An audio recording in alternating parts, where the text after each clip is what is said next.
Hi, I'm Andrew Frank, and if you're a comedian or anybody interested in comedy, this is a thing to listen to that is lovely and informative, and Joel's awesome.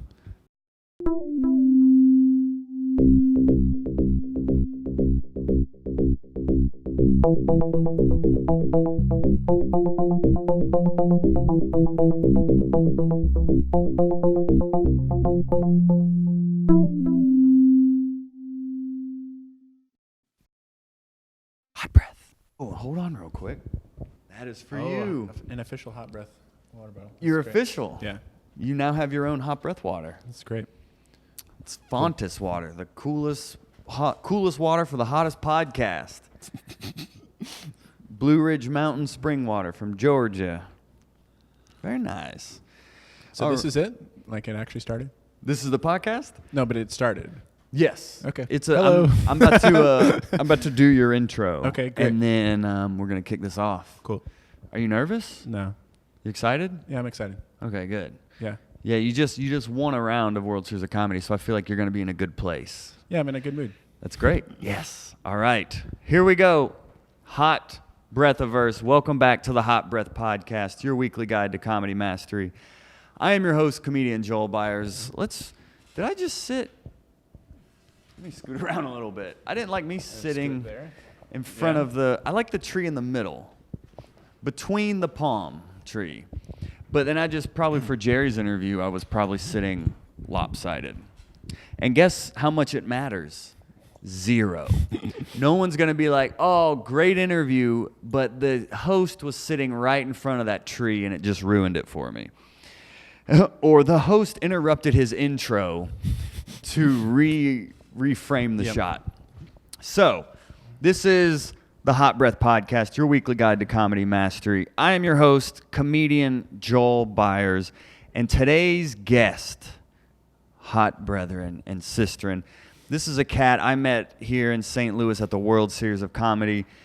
I don't always do this with the show where I meet someone and I'm like, you got to do this show. But I saw him on stage, blown away by the material. But what blew me away even more was in looking into his origin story of starting comedy at 14, working at a local club here, the Funny Bone, and just studying comedy, a real student of the craft, and his DIY approach to comedy. He has toured around the world with his comedy. He's created his own tours beyond just like, oh, I have a booking agent or whatever. No, this guy has bootstrapped every opportunity he's gotten, all the way to most recently the Edinburgh Fringe Festival and several in Vancouver as well. Vancouver Fringe, yes. Yeah, the Vancouver Fringe.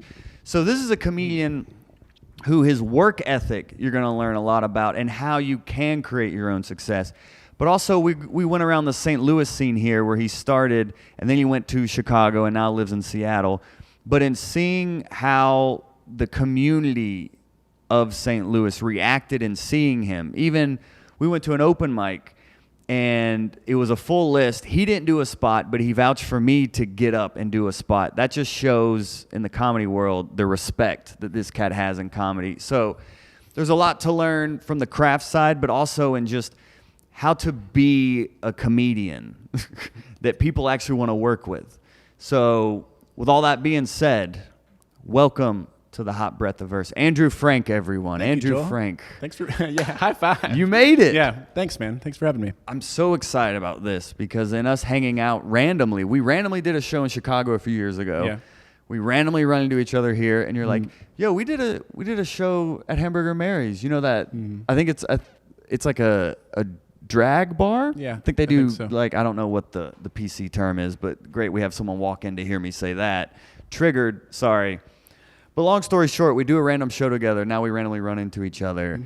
And getting to go around to the comedy scene and getting to hang out with you, I was just like, we got to get him on here. You seem to be very self-aware, and you seem to have a motivation behind your comedy that I think comedians can really learn from. Are you aware of this? Are you intentional about this? Yeah, absolutely. But can you tell me what you think the motivation is, and then we'll see if it's accurate? I was going to say pure, but that's a little vague. I think the motivation is that you want to create good, memorable comedy Sure. beyond just like a lot of people do comedy right now because it's the cool thing to do. Yeah. But you actually want to have a message behind what you're doing. Yeah, I guess there's a message in everything. But I definitely want to create the comedy that I want to see. Comedy really influenced the way I thought about the world as a young person. And I know what it feels like to be young and to be introduced to new ideas through art. And I want to be that for more people, you know, because comedy sort of serves as a very positive way to explore ideas that are contradictory to the ones that you hold, but you actually end up feeling good when you resolve those paradoxes, you know, because it's very frightening to, if you're raised a certain way, if you're taught certain things, it can be frightening to go out and learn other things or try other experiences, and comedy happens to create dopamine and good stuff that helps you, explore the things that you're afraid of. That's what Jerry was saying in our interview we just did, was that He talked about laughter dopamine. triggers the same like impact that like falling in love does. It affects your brain the same way. But you're thinking of love is scary too. love is scary, especially if you bomb at it. Yeah. What is let them know a little bit about your background Sure. as well, because that's an interesting context for your comedy. Yeah, I started very young at 14. 14 was my first official stand-up set at my freshman year high school talent show at a fundamentalist Christian school. Did a 10-minute set for the talent show, and ever since then I fell in love with it and started going to this coffee house that was right by my house. The St. Charles Coffee House is no longer existing, but a ton of high school kids went there. They were all poets and musicians, and there was one other comedian, and we would go there every Tuesday and Thursday and do 10, 15-minute sets, and it was really cool to perform in front of our peers. Then I started going to the club. But yeah, my dad is a pastor, grew up in the church, and I got up on stage in the church quite a bit, especially at church camp. Oh. That was like pre-stand-up, like ages 11, 12, 13. Every summer camp I would get in front of the whole congregation and do 5 minutes of stories and stuff. And then I was addicted to that, and I just that's why I wanted to go back to camp every year, is to do that. Cool. And then I basically was, and then like this is, there was a comedian, a Christian comedian, Tim Hawkins. He does like parody Christian songs. He's like a Christian Weird Al, essentially. He grew up with my basketball coaches, and so the fact that I knew a guy who had a job as a comedian, and he's very, very successful. Very. Do you know him? Do you know Tim I'm Hawkins? familiar with him. Yeah. The fact that I knew a guy that was doing this as a profession, that something clicked when I was young. That this is a way that you can be. This is a lifestyle. Mm-hmm. So it's possible. Yeah. And you grew up like strictly religious. I mean, you talk about it in your comedy, but what is the reaction to, I'm 14, I want to do stand-up now? Like, what is your parents' reaction? I don't think they really understood what it meant. I don't know if they do now, to be honest. But yeah. You just don't think they knew what was that decision? How did you decide, okay, I'm going to go do comedy at this talent show? I don't know. I mean, it was a very small school, and I was lucky in the sense that I got... How small? My graduating class was maybe 40. Whoa, okay. And we were the smallest class in the school, so I would say 400 kids total, 7th grade through 12th grade. And I went to school with these kids ever since 2nd grade. It was the same kids in the whole class for that whole time.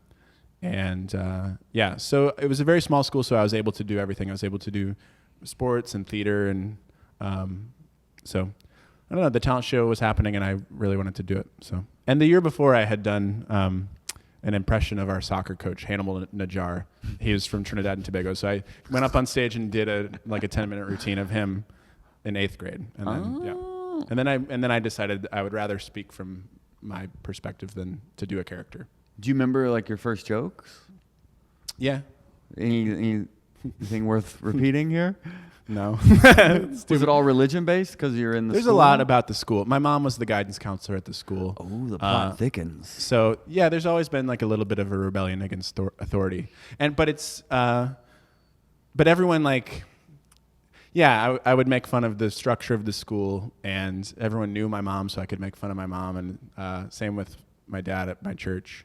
I would get on stage and make jokes.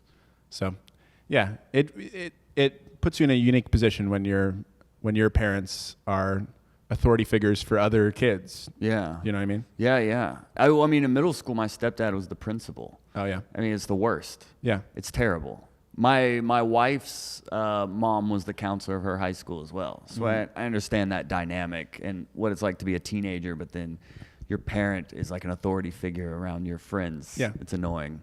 Yeah. So I think comedy has always been a way all throughout history to challenge authority, Yeah. to challenge illegitimate authority. So the stuff that really works, it's like anarchy, right?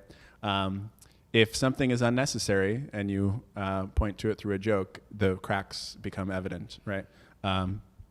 So And then when did you start working at the Funny Bone? I would say age 17, maybe. 17. Yeah. Okay. And your parents were just cool. Like, was there any resistance? Because, and I'm reiterating this point because I feel like a lot of comedians are, you kind of say this, like anarchy, and a lot of friends and family don't understand the path. Mm-hmm. And I feel very fortunate. My parents were never like, what do you mean you want to be a comedian? They were always like, oh yeah, we always knew you were on that path. It just took you realizing it. Mm-hmm. But like for you, was there any resistance you had to overcome in making this like your lifelong pursuit? With like parents questioning it or anything? I think they question it, but they're very supportive in the sense that they basically told me and my sister that we could do. I don't know. We were both very ambitious kids. We both had dreams, and we both went out and made them true. So they must have done something right. Oh. You know, they were supportive. Okay, so no one was like, "Are you sure?" or "You should go to school," or. Well, there's always been a little bit of that, but they just know my personality, so they know that it wouldn't work. If they tried to tell you not to. Yeah, I was gonna do it anyway. So we might as well just they might as well just say it's okay. You know? Contrarian. Okay. Yeah. And now, how do they feel about your material? Because your material is like, and when you say fundamentally, should we just ask them to come do the interview? Well, I just, you know, why I wanted you on here is because you're like in the trenches. So I feel like a lot of listeners. So if I interview Jerry Corley, you know, he's been doing comedy 30 years. He's kind of on the other side of the trenches in a sense. You're in the middle of this. In the middle. And doing it yourself. So I'm hoping that a lot of listeners will be able to align with a lot of the struggles you're going through, but that maybe you've overcome as well. Yep. So that's why I'm getting into the weeds on like the process of becoming a comedian, you know? Yeah. I mean, it's a very complicated answer. In short, it would be that they definitely disagree with the material. Okay. The ideas contained in the material. I think they admire my approach to comedy, or at least the work ethic, or the fact that I take it so seriously and have put so much into it. So they admire that. So I'll say that, and then like career-wise, what?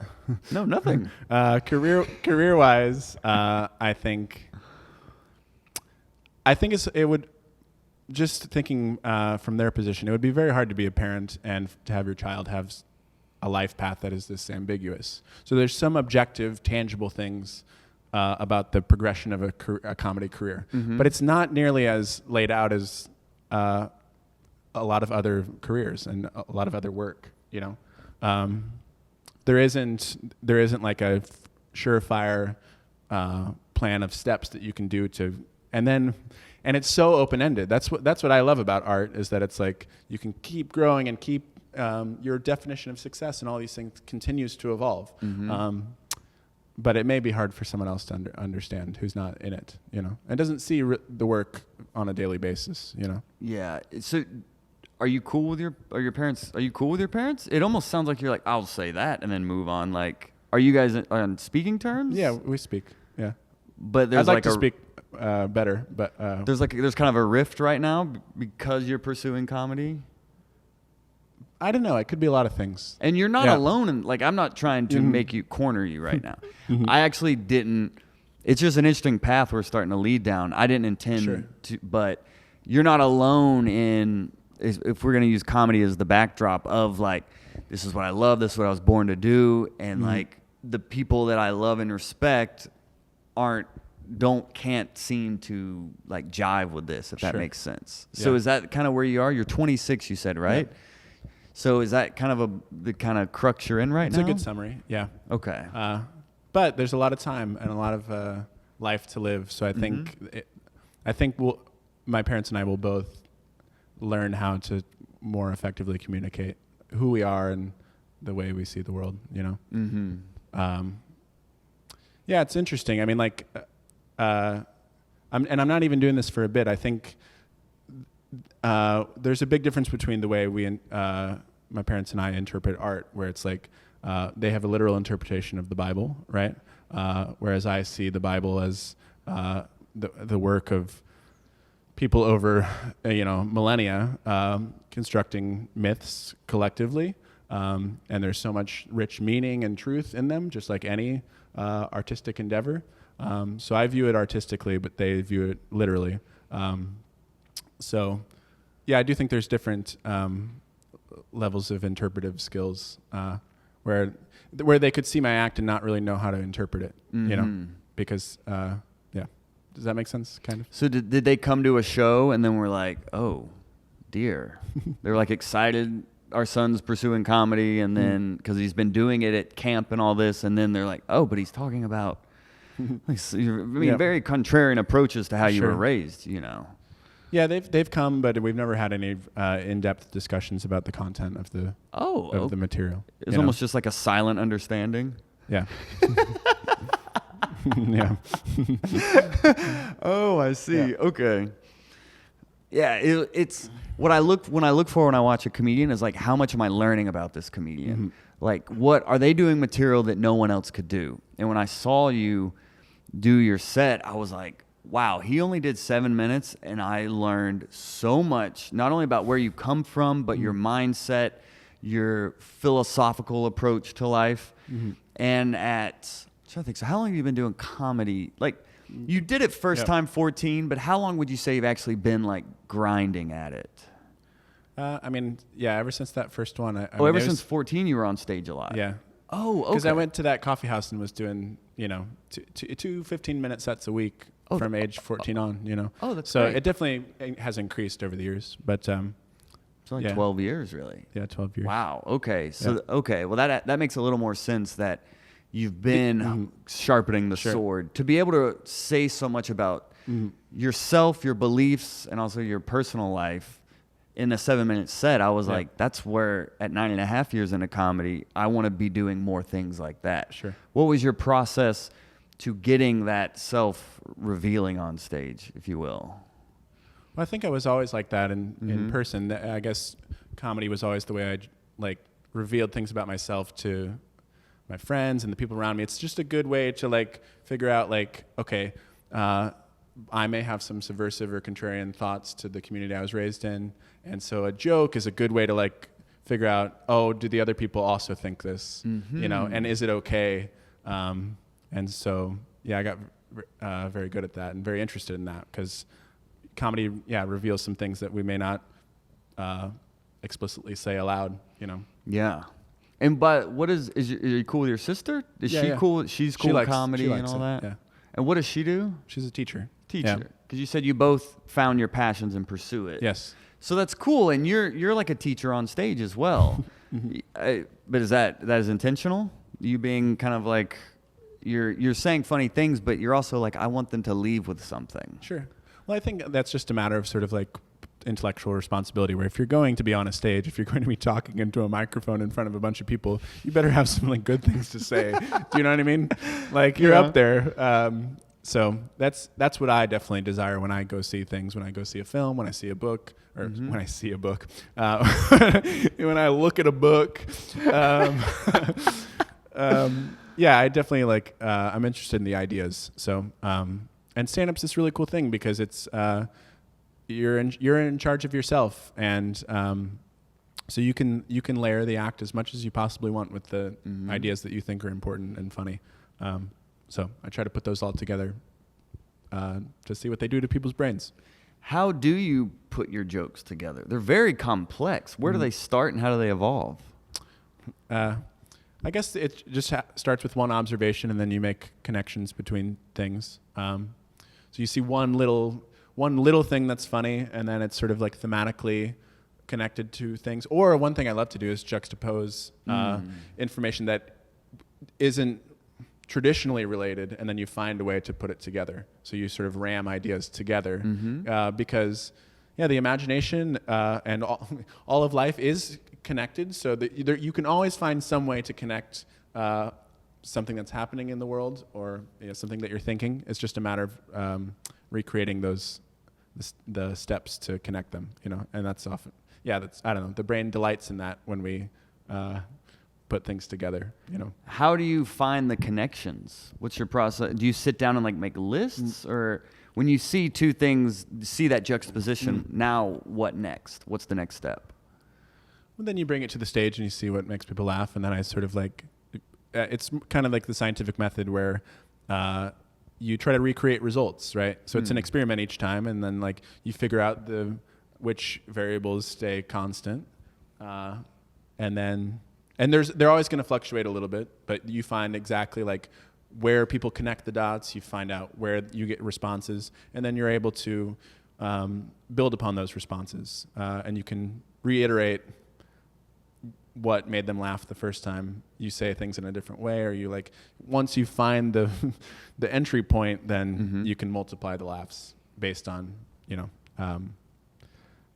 their responses, But I bring ideas to the stage, and I look for the openings. I really listen to people when they're having the epiphany, and then you go, okay, now I know where it erupts. Now I can recreate it better, and in a more complex way. You do it more on stage than like on page? Oh, yeah, absolutely. Yeah. Oh, so you're not like, here's a juxtaposition, let me write some jokes. I make about lists of things, but okay.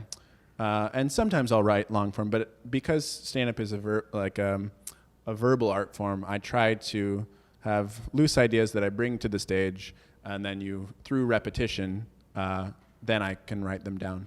But it's very hard to write things that truly mimic human speech, Yeah. So. Yeah, we write. It's almost like what we write sounds different than how we talk. I know Mark Normand said on here that his writing process is for an hour every day, he just talks about topics, about jokes he's working on, but he'll just talk out loud like a madman for an hour. And that's how he writes, because it's like verbally writing. Yeah. He just reps his jokes out loud, and that's how it comes off so natural and true to his voice.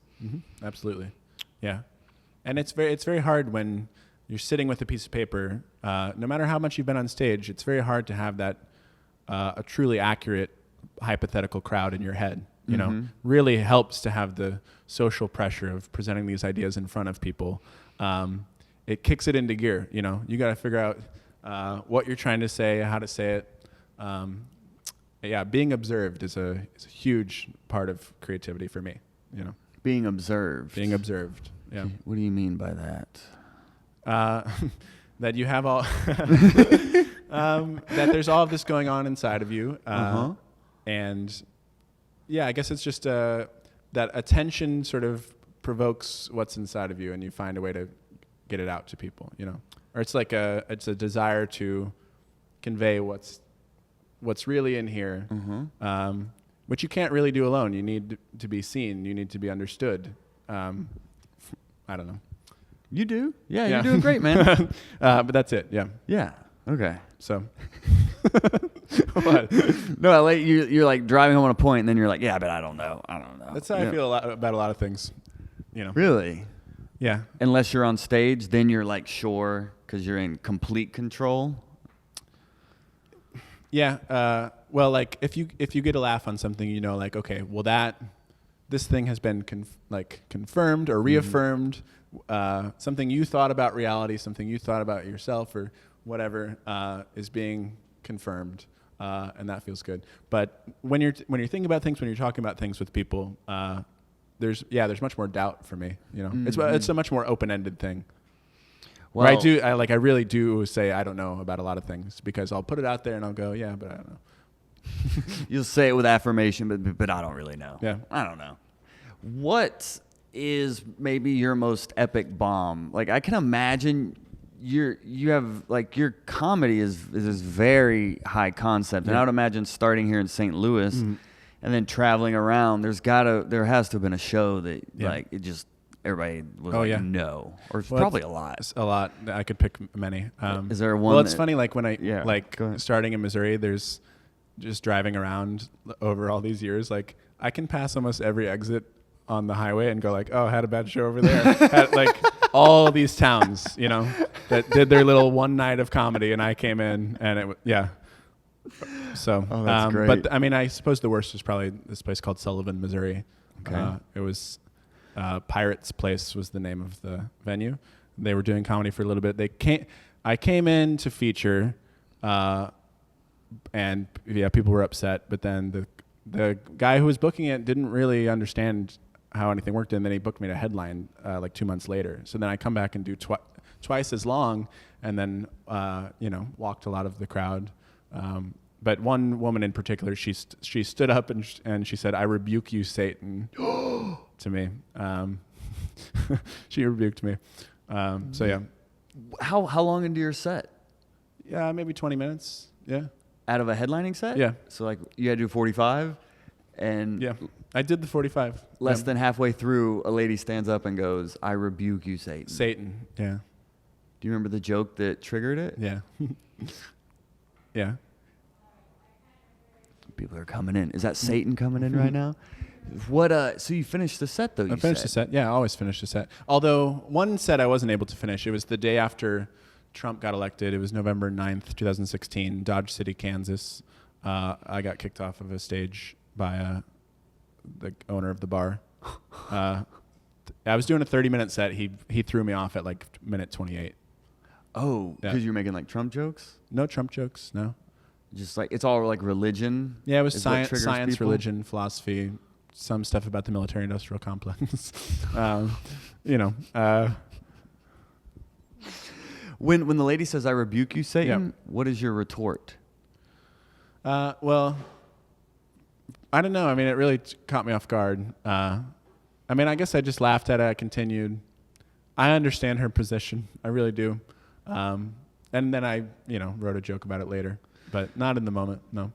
So people are walking. Yeah, oh yeah. Oh, less than 20 minutes in your set, people are getting up and walking out. Yeah. And then at minute 20, she stands up, "I rebuke you, Satan." Yeah. And then you just keep going. Do more people keep leaving? Does she leave? Yeah, people are just up and around, but I'm doing my set, Oh my gosh. How long into comedy was this? It's maybe 2015. Okay. 4 years ago. Yeah. "I rebuke you, Satan." Yeah. That's a new heckle. I've never heard someone say they got heckled like that. Yeah. Yeah, at my, I mean, it happens all the time. I did a JFL showcase audition in Seattle, and right in the middle of it, someone said, "You're going to hell." Stood up and said, "You're going to hell." She got kicked out. In Seattle? Yeah. Whoa. But does part of that mean, does that part of it, when you get those kind of reactions, does it make you feel like, oh, well, this material's affecting people emotionally, so I'm on the right track? It's not the intended effect, You want laughter, but... Oh, yeah, absolutely. But it is funny. It's like, the intent is not to offend. But it's funny. You do the material so much, and like, it makes... you do it so much, and then you forget, like, oh, this does... affect people. This it's not entirely benign. Like there is some power or some influence that you have with your act. So. But there's a bravery behind it, and I think that's why so many people care about you and are really. I mean, it really was like going around the St. Louis comedy scene. I mean, and I'm not trying to fluff your feathers, but I mean, like comedians really. There was like a sincerity and like a major respect around you, and there was like a heartfelt connection. It seems, sure. At least the comedians were having around you, and the show. I mean, the show I saw you do, you killed as well. So the material works. But what do you attribute to the influence you're having just amongst comedians? I'm around a lot, so and people have seen the different sort of stages of my career, and I really try to give people time and give them their dignity. Every comic at every level, I've talked to a lot of new comics about comedy theory, and they just ask me a lot of questions about the art and about sort of going out on the road and how do you do this, and I give all the information I can, because I understand exactly what their position is, and no one's teaching you how to do this. You got to go ask some questions. So I'm happy to answer anything that anyone asks, Well, I can guarantee people are going to be reach out to from this that's show. awesome. Like the Hot Breathiverse is strong. They reach out to guests and they get it done. Yeah, cool. So that's why I wanted you on here, because comedians, there was an orbit around you in a sense where comedians they wanted to be around you and they respect you, and you got me on this open mic that was already full of 30 comics, and the guy was still like, we'll put him up, and we'll put him up early so he doesn't have to sit through this tragedy that is this show. So there's just, and me knowing and being in Atlanta, like, and seeing a comedy scene and it growing and different players within it, it's just cool you're an important piece of this comedy scene. And you attribute that to just being nice and around, I guess. And just caring a lot, mostly caring about comedy and taking it seriously, and really pushing myself and pushing other people. So, I've challenged a lot of comedians to be better. We should all be better. We should. And it's cool you're challenging yourself. I mean, it's easy for a comic to get in the position you are here in St. Louis and just get comfortable and just be like, oh, well, I have a tribe here in a sense. But you moved to Chicago, and then you moved to Seattle. I kind of moved to Chicago. I was I was living in an Airbnb for probably 6 months. I was it was basically a hostel. I was sleeping in bunk beds. I've slept in a lot of bunk beds. That's one of the keys to DIY comedy. You gotta go really be comfortable with sleeping either above or below a lot of people. Oh yeah, you know what I mean? Dude, that's what's funny. I love the DIY comedy. Yeah. I interviewed a comic here at the festival who lives in his van. Sure. And we did a tour of his van, and he's showing me he unfolds his toilet, and he's like, for emergencies, this is where I'll poop. And it's all of this, and he's like, and here's my handheld heater for when it's freezing. And you're like, oh, that's cool. He lives in a van. And then you hear the reality, and it's you're like, oh, he's really doing it. And then you're like, he's sleeping in a hostel, a shady situation. But tell us more about that DIY reality. In terms of the standard of living, I think you really got to be okay with couches and floors, and you kind of have to get by on the generosity of other people. I've toured this country a lot, and people have let me stay with them, and they've fed me, and people have. It's amazing what people will do if they get to know you and if they think you're funny, and people want to help you along. It's really cool. So that's one thing. And when it comes to DIY comedy, it's you just always have to be looking for your own opportunities. You really have to sort of be planning ahead, where it's you really have to go well, what would I like to do? And then you try to figure out the puzzle. You go, how can I make this happen? And not wait for anybody else to do it for me. I know that's sort of vague, but having certain festivals or certain destinations or certain venues, and you just got to, I don't know. It's sort of like this. I grew up playing Zelda, right? On N64 Ocarina of Time, and I think that's a good model for it's a good simulation where you're this little kid running around in this open world in this game, right? And you go to all these new lands, and you don't just go and fight people. You have to go up to the people in the town, and you press A. You ask them a question, and you learn things, and you piece that together, so you figure out how to get to the boss that you fight. Do you know what I mean? Mm-hmm. And that's how life is. There's all these people. They all have information. They all have all this knowledge from experience. Go out and learn from them, and piece things together. And figure out where to go. Yeah. So That's my journey with this podcast. Absolutely. Is sitting down with... You're clicking A over and over and over again. Every Monday, I'm clicking A. Yeah. And every Monday, listeners are clicking A, I would say. That's a great, very clear analogy. Yeah. Wow. But you have to go up and do that. You have to be or you're just proactive. running around, throwing the rocks or like doing your sword at those chickens in the game. Right. Go up to the people that live in the town and ask them the questions. And you'll know your questions when you know your destination. Yeah. Because I do think that's important. You're like, we need to know first what you want to do. Yeah. Where is the finish line? And then you can work backwards to Sure. like build Finish the map line is to death, get there. and then there's a bunch of stuff before that. Oh, do we Yeah. die? What happens when we die? Yeah. Nothing? You think nothing happens when we die? Well, something happens, for sure. But I think basically, like, your consciousness is no longer activated because it seems to be contained in your brain, and then all of life continues to go. So you're here. You're alive for a while, and then you die, and then the entire system of life continues to go, Without you. Yeah. That's how we're going to end this. No, we're not going to end it on that. No, let's circle back to a positive. Yeah. The depressing reality I think that's of positive. DIY. that you die peacefully. Well, and nothing happens? No, that like there's no such thing as like ultimate death. It's just you. Like if you let go of the individual ego, where it's life is not about you. Life is not. There's a whole system going. Yeah. And you're here to experience that, and then it continues to go, and then you're no longer here, and that's so like every life just keeps flowing and flowing and flowing, and death seems to be quite part of that. Death seems to be the thing that like sort of propels life.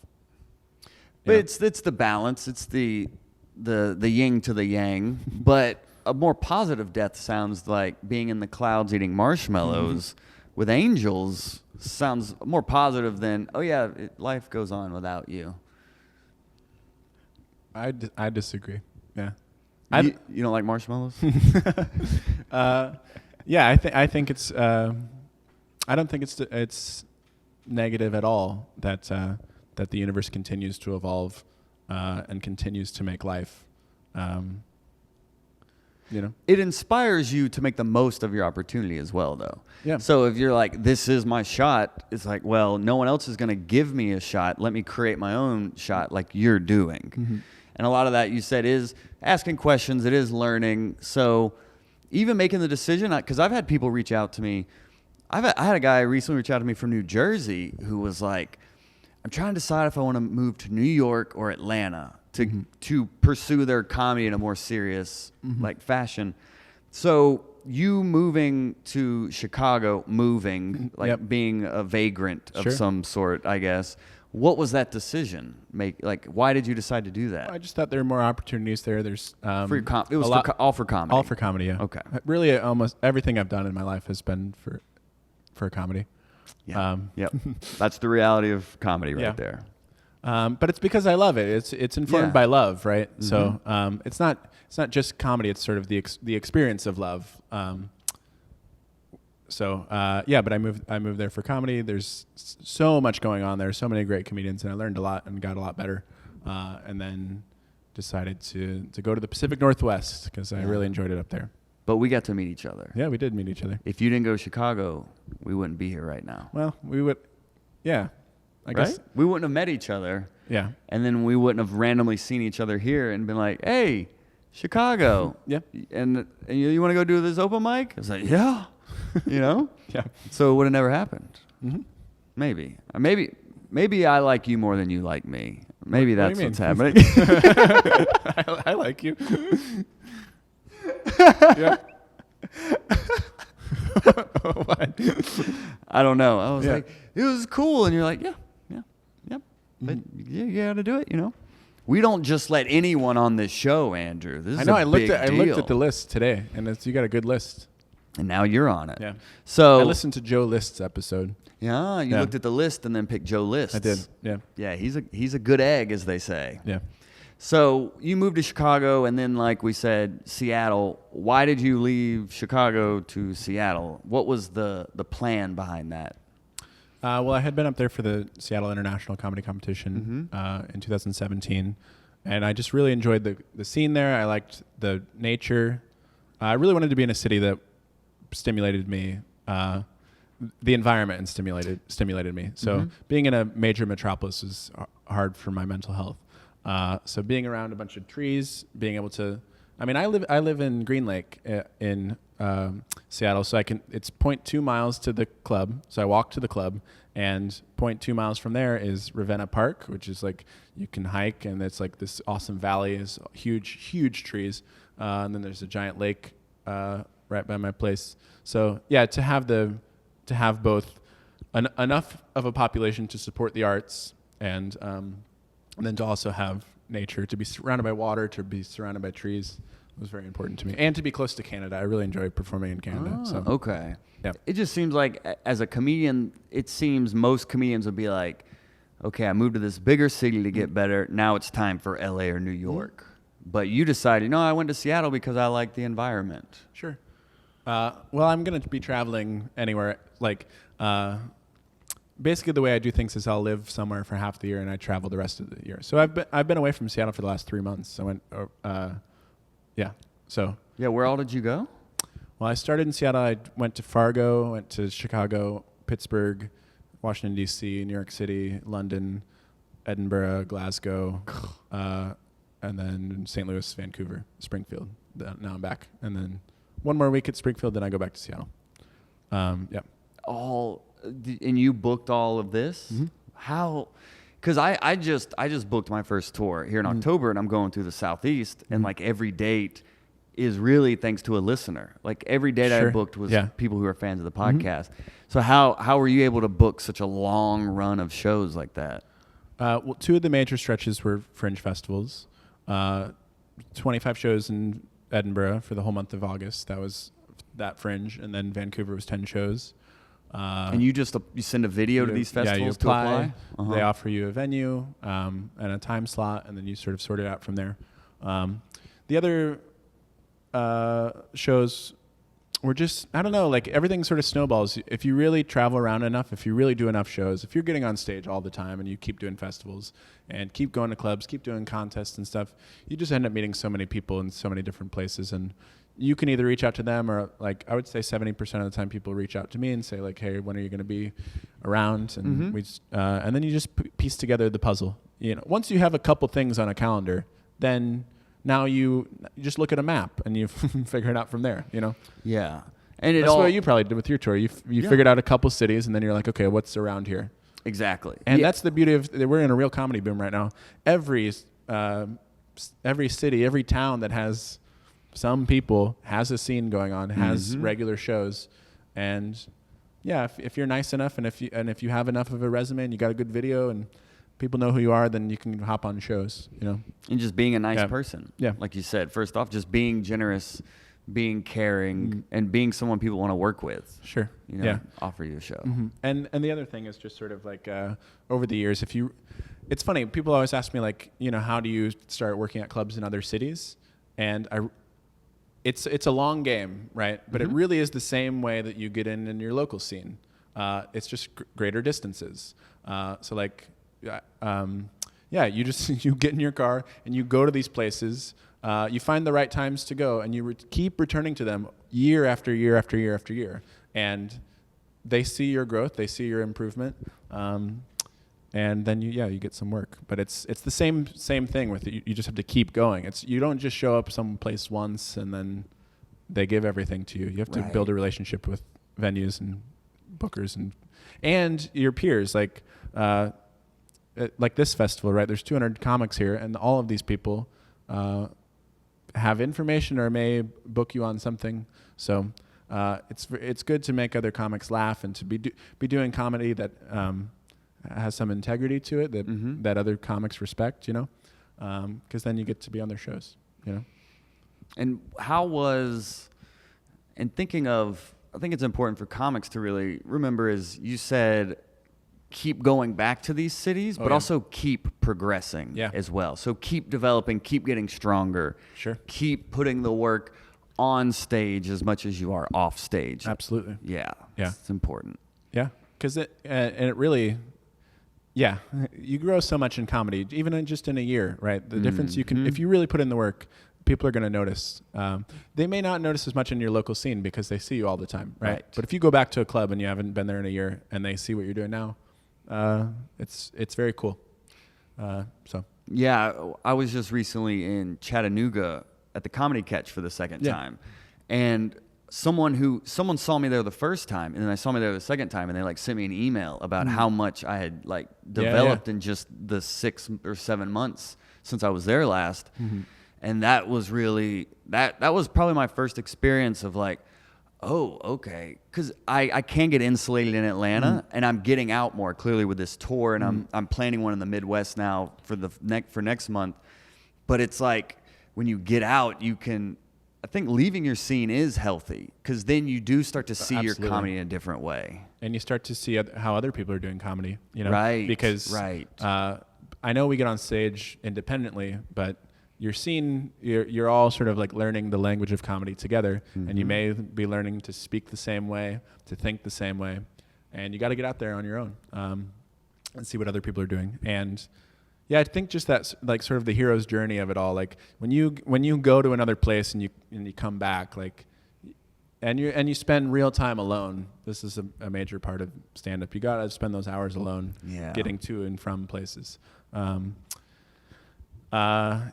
really sort of develop yourself, and sort of like earlier you were saying like this. You said this style of comedy is like brave or something, but really it's just a matter of like it's not really worth it in the grand scheme of things. If you really are going to sacrifice all these things in your life to really pursue this comedy thing fully, sleeping in the hostel and spending time away from people you love, and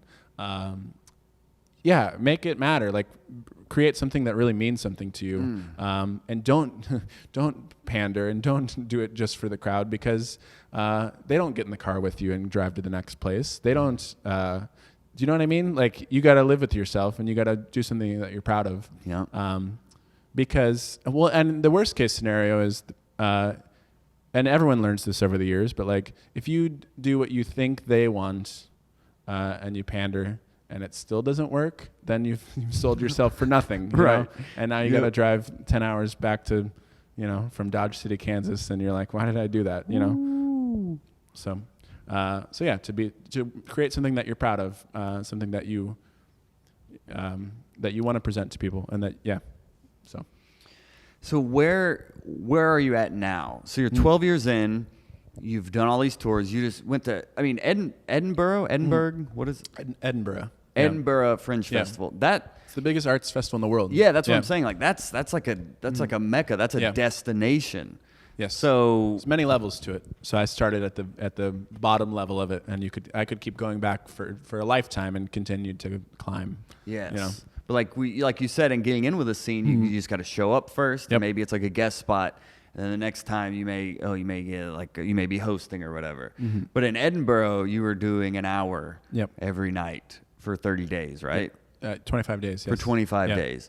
What did you learn from that experience? And also, was the audience more receptive? Were they kind of more hip to your style?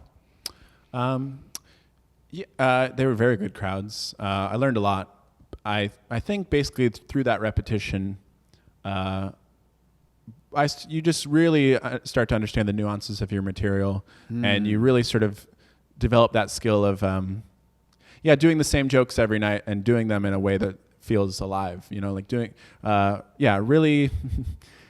It's hard to explain, but it's like you're not just reciting material. You have to be very sensitive to the way you're presenting it to people, and so the material just got a lot more nuanced and conversational, and the laughs definitely multiplied. You find all these new spots that you get laughs in these ideas, and the ideas grow, and it's the being observed thing. If you really if you continue to be observed, and you're honest with yourself, and you really are aware, the stuff is going to continue to improve.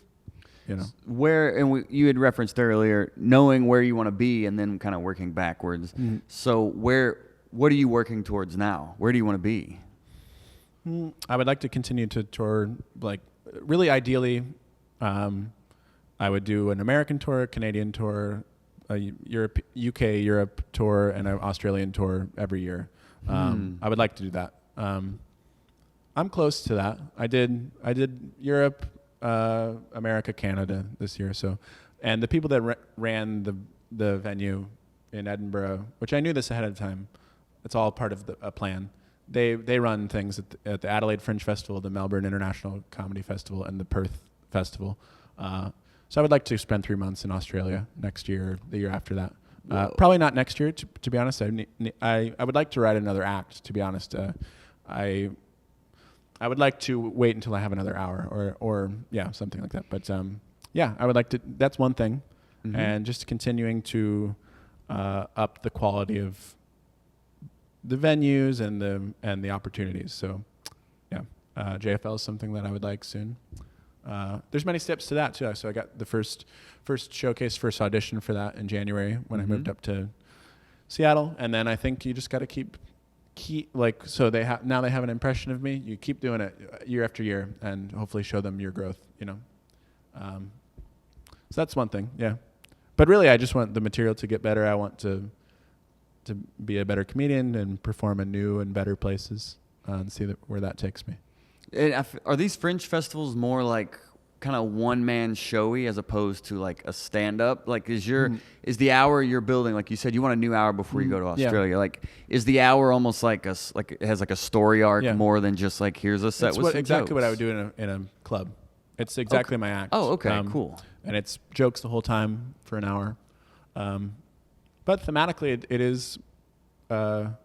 It fits in with the festival vibe. Gotcha. Okay, cool. But it's straight stand-up, But that's the thing. Stand-up can do a lot of things. Like, you really can say things that are emotional. You can say things that are intellectual. All that stuff can be contained in comedy, I think it's important for comics to look at their stand-up as like a show, like you're saying. Because when I taped my special, and that was my first time ever putting myself on the fire like that, of like, okay, you have a date and you have to nail this, is like, I had a lot of material, but as I started to mold it together, I was like, oh, but that joke actually ties to this joke. And it became just organically through the trial and error, it actually became like a story. And the biggest compliment was, it had like an arc to it. Sure. And before I put that pressure on myself to create a show, I was more like, I just have all this material about my life. But as it started to mold together, it was like, there's a story, and I can take them down here, because I cried at my wedding. Yeah. And a big part of me talking about it, I wanted to actually cry when I talked about it. I wanted to go to that moment and actually cry, and then flip it, the punchline, like misdirecting that I wasn't crying. I was crying that the wedding planning was over, but I build up to that moment. So part of documenting the special, we show the evolution of that joke from me in an open mic to where I'm like trying to fake cry all the way to the progression of it at the special, where I do hit that note and it gets an applause break. That's the first time. I think it's important for comics to challenge themselves in that way too, of like, how far can I push the performance aspect of my show? Absolutely. Because that was, in 9.5 years, that was my first time like, I want to take them down for a minute. Yeah. But this is I need to work at that moment. And when I nailed it and it got an applause break, I was just like, there, like you said, stand-up can do so many things. That resonated with me and inspired that story, because that was my first moment on stage where I was like, there's more to this than just like, you can take them down and around and really affect them. Sure. Yeah. So like emotions and vulnerability and honesty, these things are so important for comedy. Like, I see a lot of comics who are like irony is their main sort of mode of expression. And as cool as that is, and it's like, there's great jokes that can be told, I do think you hit a wall. I think it's a defense mechanism. And it's sort of like you put up a wall between, you don't want the crowd to see your real self, what you really feel and what you really think. And so we create a character for the stage as opposed to, so anyway, so you having those emotions and you really talking about it and making a joke of it. But I don't know. A lot of comedy can be very detached. And I think it's important to really show who you are up there.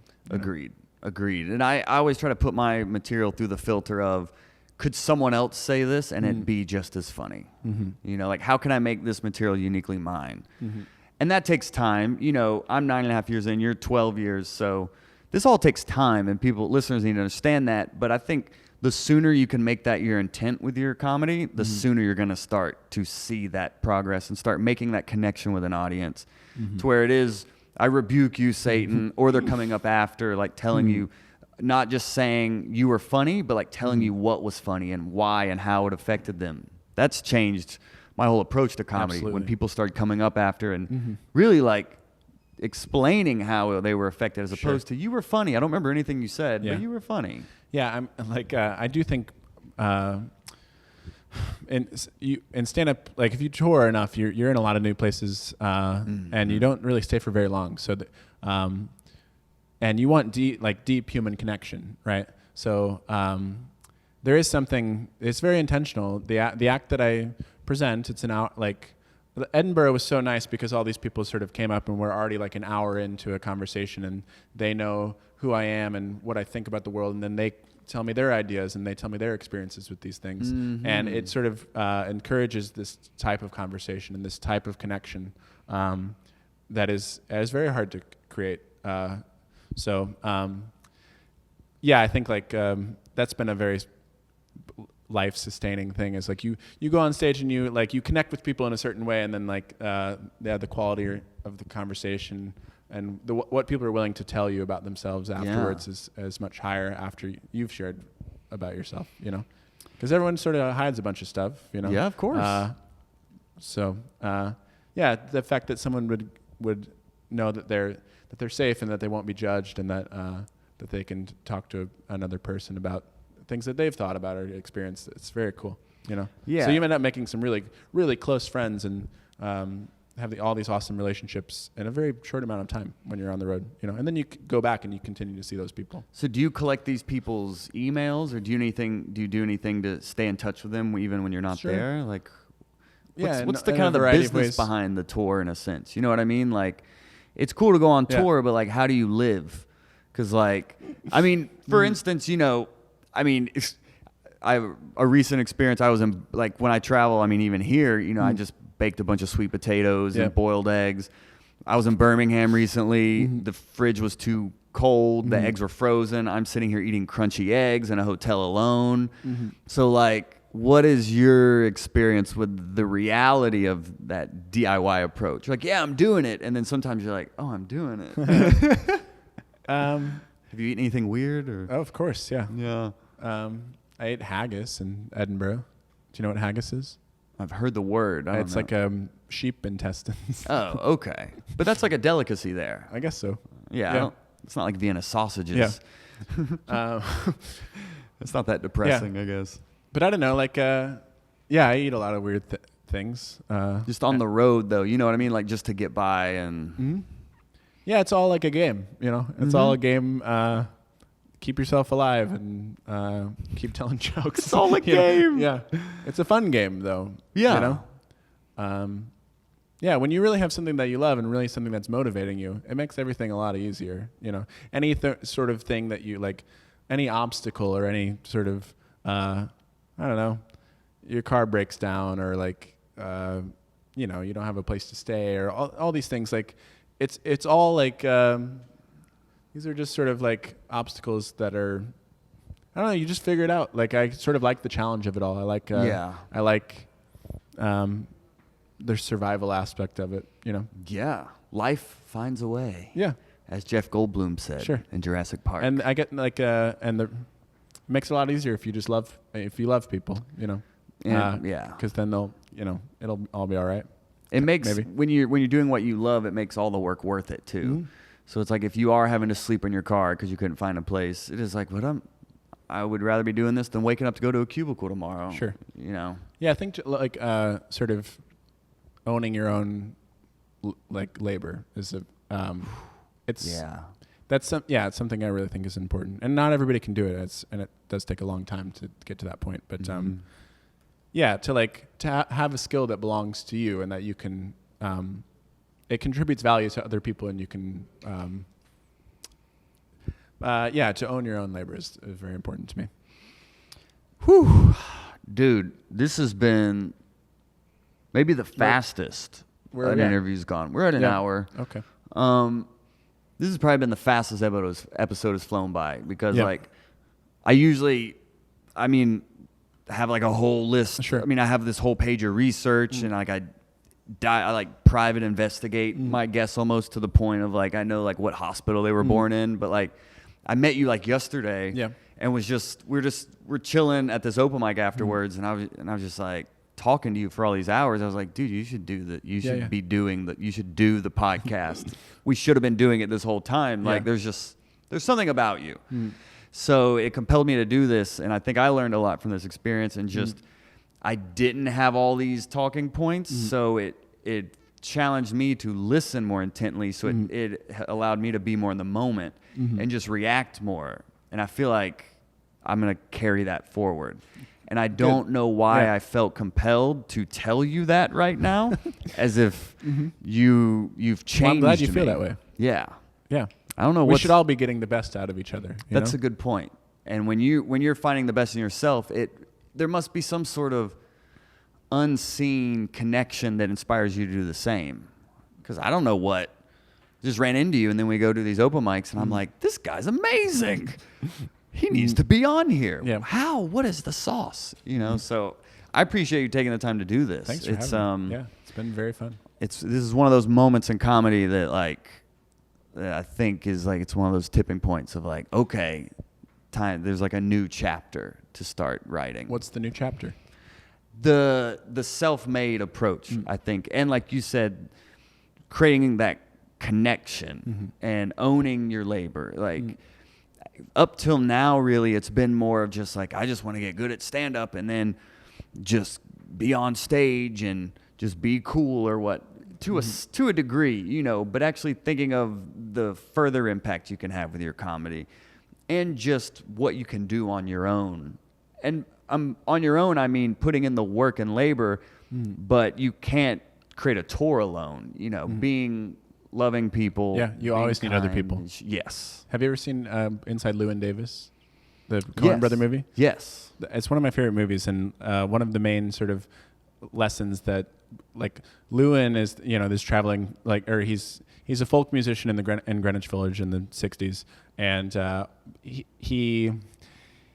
he's in this sort of like creative purgatory where he's incredibly talented, but he's like sort of an asshole, and he like doesn't really treat people well, and he's just is stuck in this cycle, right? And he can't ever get more success, and no one ever notices him, and he sort of fails to appreciate all the people that are taking care of him, and that you can't be narcissistic in this. You can't think that this is all about you. There's all these people that are involved in your life and that are part of your journey, and even if you're up there with your guitar alone, even if you're telling jokes, individually, you're connected to all the other people, and every crowd, every person you stay with, every person that you talk to, and these ideas aren't coming from you alone.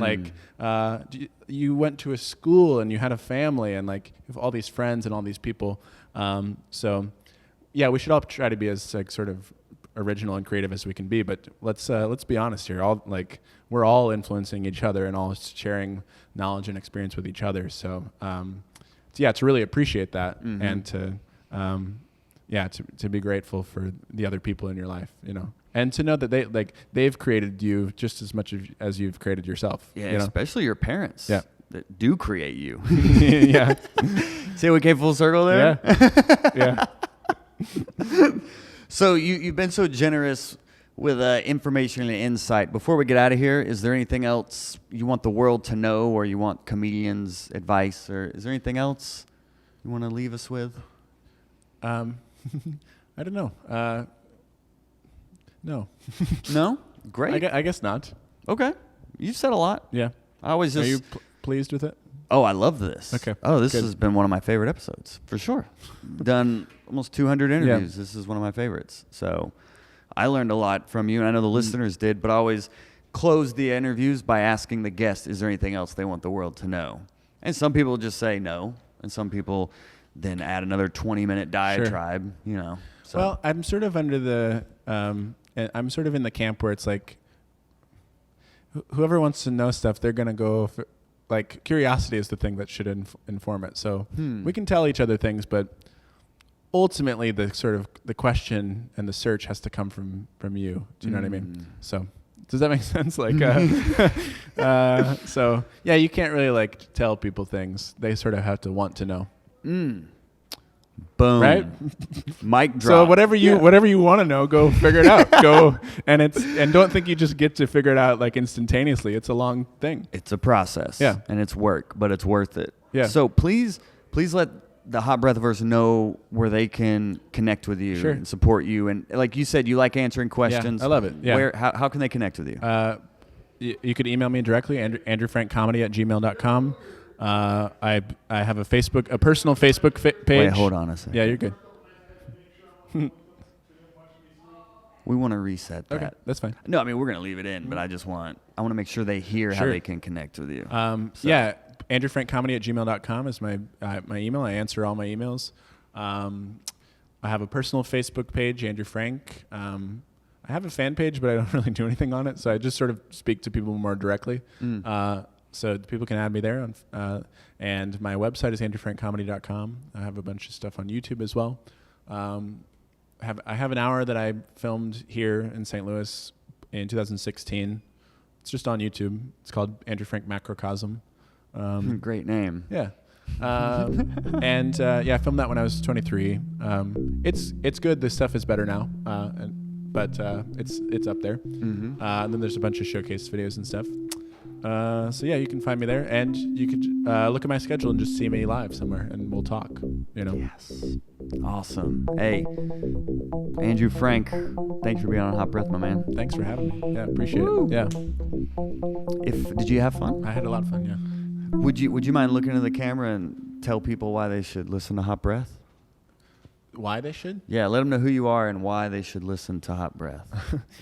Hi, I'm Andrew Frank, and if you're a comedian or anybody interested in comedy, this is a thing to listen to that is lovely and informative, and Joel's awesome, and I think you can get a lot out of it, and it will make your day better. It will get you to where you're going. If you're listening to this in the car or you're walking, hopefully you're walking somewhere for the sake of the planet. But it'll get you to your destination. It'll get you somewhere in your mind that is a good place to go. So check it out. Check out all the episodes. Hot Breath. You nailed it. All right. Andrew Frank, that is all. We'll see you next Monday, Hot Breathiverse. Bye, everybody. Peace. Hot Breath.